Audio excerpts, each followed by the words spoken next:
नमस्कार दोस्तों, मैं सत्यप्रकाश और से आज के इस वीडियो में आप सभी का स्वागत करता हूं। दोस्तों आज के इस वीडियो में हम लोग बात करेंगे यूपीडब्ल्यूएससी जेईई 2018 एग्जाम के बारे में। दोस्तों जैसा कि हम सभी लोग जानते हैं कि पहले ये एग्जाम 30 जनवरी 2022 को होना था, लेकिन अब कोविड-19 और विधानसभा चुनाव के कारण अब ये एग्जाम पोस्टपोन करके 3 अप्रैल 2022 को निर्धारित कर दी गई है। इस प्रकार से हम देखते हैं तो हम लोगों के पास टोटल 2 महीने का टाइम है, 2 महीने से ज़्यादा टाइम है।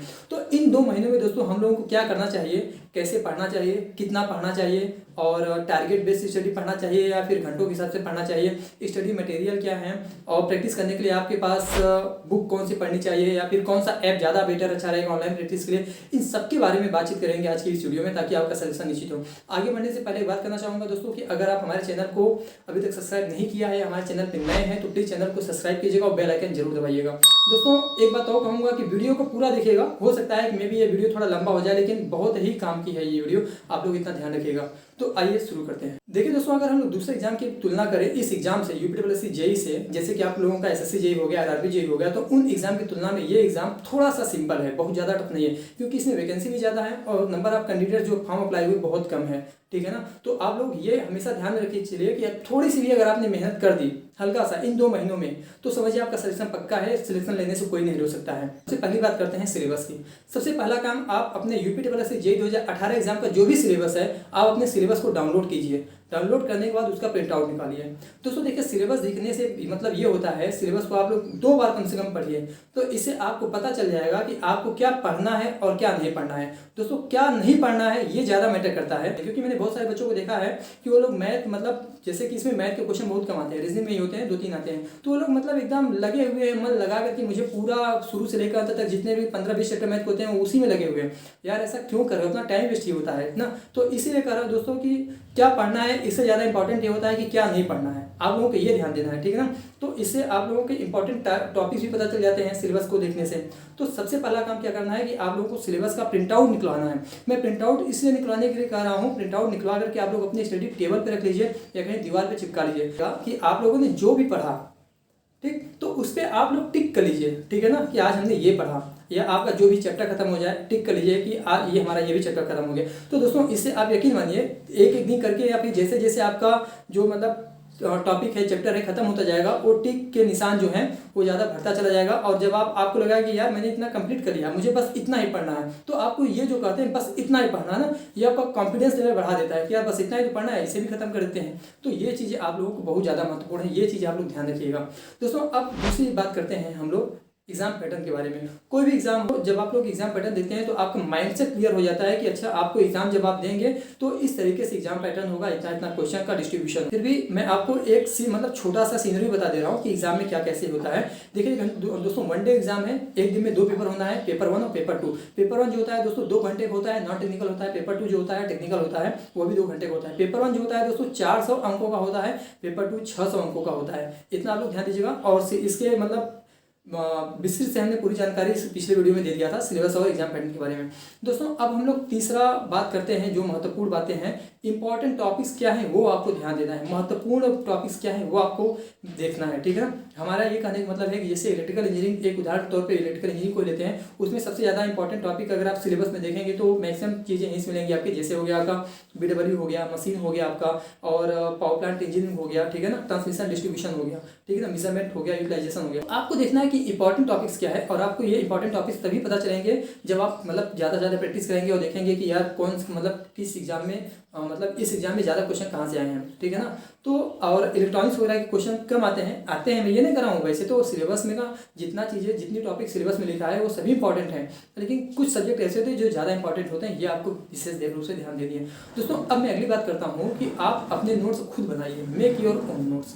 दोस्तों अपने नोट्स आपको खुद बनाने से ये पता चल जाएगा। देखिए कोई भी एग्जाम की तैयारी, जब आप एग्जाम टाइम होते हैं, मतलब जैसे जैसे आपका एग्जाम नजदीक होता है तो आप लोग उसमें बुक से तो पढ़ नहीं सकते हैं ना, आप लोग बस वही चाहते हैं। जैसे अभी मेरे पास कई लोगों ने कमेंट किया कि सर मतलब इलेक्ट्रिकल इंजीनियरिंग से रिलेटेड कोई शॉर्ट नोट्स मिलेगी क्या, तो यार, या फिर सर ये सिविल इंजीनियरिंग से रिलेटेड कोई मुझे शॉर्ट नोट्स की कोई बुक बता दीजिए। तो यार शॉर्ट नोट्स जब आप पढ़ेंगे, जब आप कोई बुक पढ़ते हैं तो आप अपने नोट्स जब बनाते जाएंगे ना, तो वही आपके नोट्स बनाएंगे, तो आपको इंपॉर्टेंट लगेगा कि जो भी आपको इंपॉर्टेंट लगे आप नोट्स बनाते जाते हैं।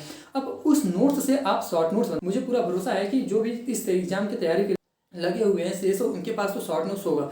जो नहीं बना पाए हैं उनके लिए मैं यही कहूँगा कि जो लोग काफ़ी समय से तैयारी कर रहे हैं आप उनसे मांग लीजिए, ठीक है ना, और आप उनसे थोड़ा देख लीजिए मांग करके, या फिर अब अभी से ही शुरू करेंगे तो उनके लिए भी कोई दिक्कत नहीं होगी, वो लोग अपना नोट्स खुद से बना सकते हैं दोस्तों अभी, ठीक है ना। क्योंकि और नोट्स बनाते समय एक पॉइंट का आप लोग और ध्यान दीजिएगा कि आपको जो पेन यूज करना है 3 पेन यूज करने हैं, ब्लू ब्लैक तो आप लोग नॉर्मली यूज करने हैं, रेड पेन भी यूज करना है। रेड पेन यूज करने से दोस्तों जब आप लोग क्वेश्चन को सॉल्व करेंगे ना, जब इसके एमसीक्यू अभी मैं आगे बताऊंगा, जब आप एमसीक्यू सॉल्व करेंगे तो आप काफ़ी ज़्यादा रिपीटेड क्वेश्चन आते हैं। वो कभी कभी होता है ऐसा कि एक ही कॉन्सेप्ट पे 5-6 टाइप के क्वेश्चन को पूछ लिया जाता है और बार बार वही रिपीटेड क्वेश्चन होते हैं। तो आप लोग उसे रेड मतलब ग्रीन या रेड पेन से जो भी आपका थर्ड पेन हो उससे आप लोग मार्क कर देंगे। तो आप लोगों को जब आप मतलब एग्जाम टाइम में रिवीजन करेंगे तो आपको ये लगता है कि अच्छा यार मतलब रिवीजन तो सबका करेंगे लेकिन उस पर थोड़ा ज़्यादा ध्यान चला जाएगा कि अच्छा ये चीज़ें हमें अच्छे से पढ़ लेनी है, मे भी चांसेस इस साल भी रिपीट हो जाए। तो आप लोगों को ये भी ध्यान देनी है दोस्तों। अब हम लोग अगली बात करते हैं कि एमसीक्यू प्रैक्टिस के ऊपर। तो प्रैक्टिस को मैंने दो भागों में डिवाइड किया है, एक एमसीक्यू बाई ऑफलाइन, एक एमसीक्यू बाई ऑनलाइन।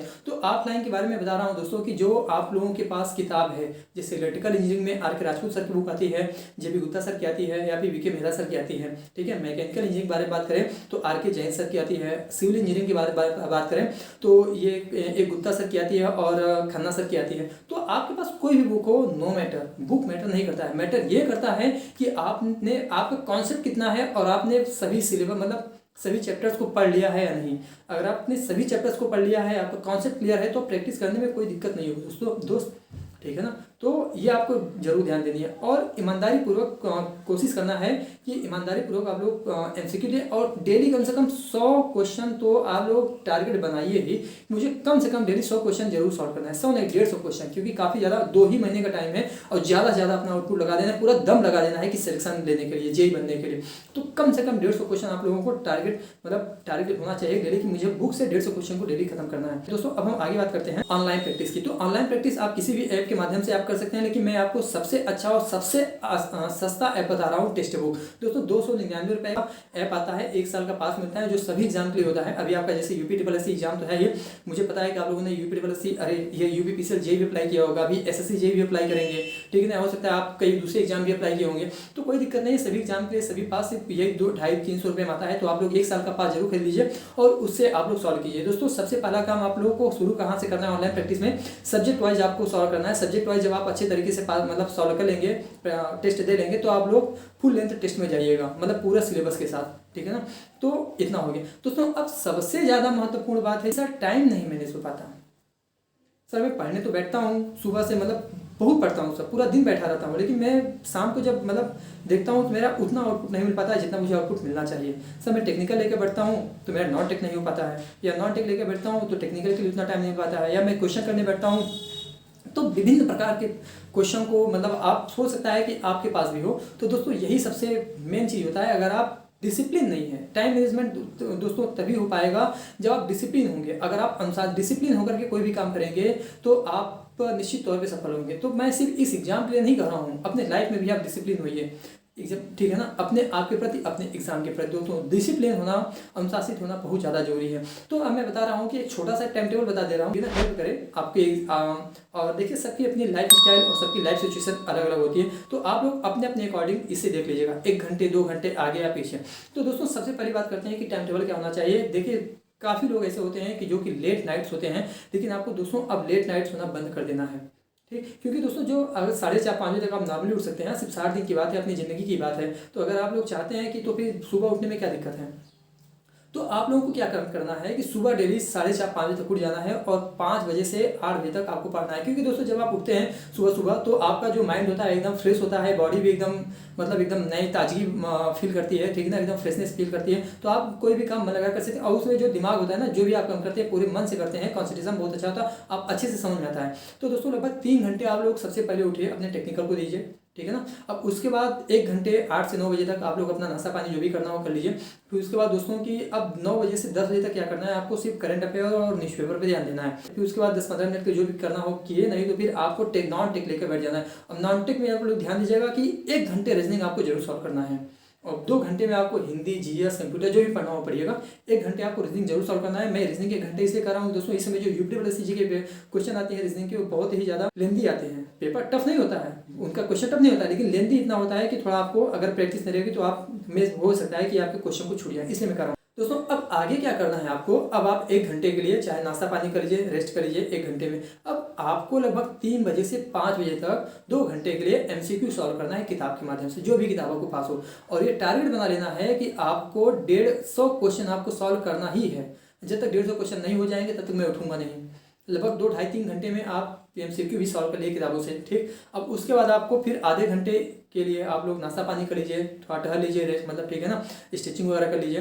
फिर अब आप आइए ऑनलाइन प्रैक्टिस के ऊपर। ऑनलाइन प्रैक्टिस मैंने आपको बता दिया, सबसे अच्छा सबसे सस्ता ऐप है टेक्स्ट बुक। अगर आपने डाउनलोड मोबाइल में आपको डाउनलोडेड है, ठीक है, नहीं है तो आप हमारे डिस्क्रिप्शन बॉक्स में लिंक दिया गया है, वहाँ से आप डाउनलोड कर सकते हैं और पास उसका खरीद लीजिए। 250-300 रुपये का पास आता है। जैसे इतना ज़्यादा खर्चा कर दिए, इतना टाइम दे दिए, तो 250-300 रुपये आप और खर्चा कर दीजिए, ठीक है ना। तो अपने ही ज़िंदगी के लिए कर रहा हूँ, अपने सिलेक्शन के लिए, तो आप वहाँ दीजिए। सबसे पहली चीज़ अब प्रैक्टिस कैसे करनी है वो मैं बता दे रहा हूँ आपको। सब्जेक्ट वाइज सबसे पहले प्रैक्टिस करनी है। सब्जेक्ट वाइज प्रैक्टिस करने के बाद दोस्तों अब उसके बाद आपको मॉक दीजिएगा।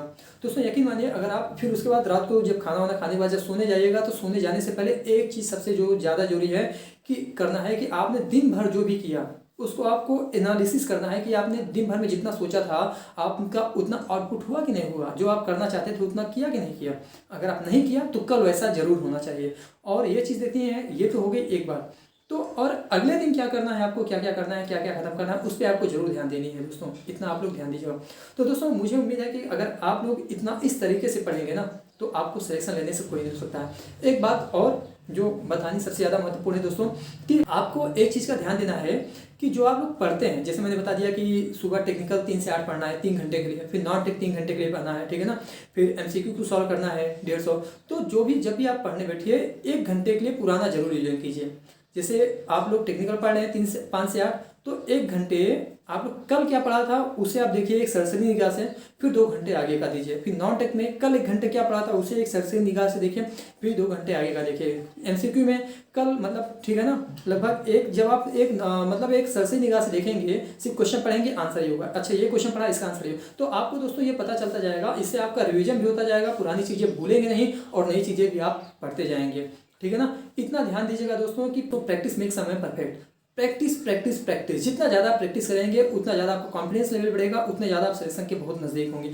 यार सिर्फ 60 ही दिन की तो बात है। अगर आपने 60 दिन इस तरीके से अपने लिए दे दिए, जैसे आपने चक दे इंडिया वाला डायलॉग सुना होगा ना, 70 मिनट है आपके पास, तो उसी तरीके से दोस्तों आपके पास सिर्फ 60 दिन है।